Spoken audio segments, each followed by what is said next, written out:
Jamie, tell us, how excited are you about the news today? Surprised. Really? Yeah, because you got to remember that the sugary drinks tax, the logic is that it's the single largest source of sugar in our kids. We have some of the most unhealthy kids in Europe. We heard today in the budget 26, I think, or 29 billion pounds, the cost of obesity.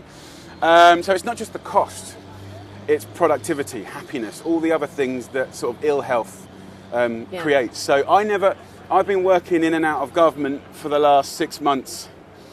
And the truth is, when I did the documentary, when we've been pushing this campaign, we started on our own, then it was the NGOs, then a flood of kind of like, the royal, group of paediatricians, doctors, GPs, like everyone started to join. The logic was there. Yeah. The select committee got behind it.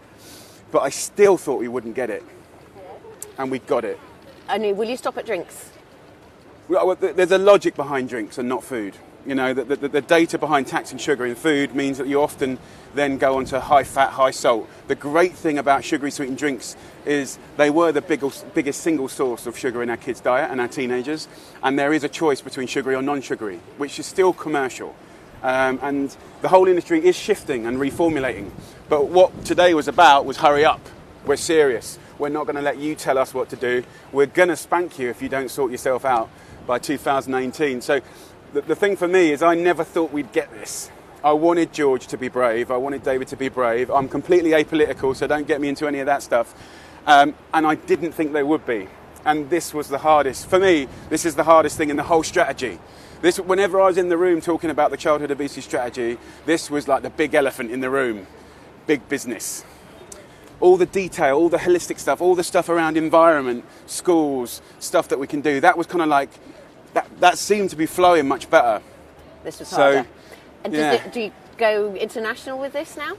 Well, you have been already. France is already doing it. Mexico's already doing it. Hungary's already doing it. But Australia, Canada, they all need to pull their fingers out, get amongst it. America, crumbs, who knows? If Trump gets in, never. But, do you know what I mean? I think... the cost to society of this in America is so beyond comprehension. But today, logic happened. Logic, it is profound because, big business normally commands, buys, controls, pushes, scares. But today, the people that care in this country, all the societies that followed the campaign, all the NGOs that grafted for years on this, logic was heard. Your man did it. I'm so happy because it's not just this. It was never about this, by the way. It was never about this. It was always about this being symbolic. A little moment in time. The owner of your channel tried this, Mr. Bloomberg, who I respect dearly, did incredible work in New York and kind of, just did it a bit too early. And the industry was a bit too strong in a country that's just famous for it being too strong. But, this is kind of homage to him as well. It really is. It's all from those ripples of logic and care and love.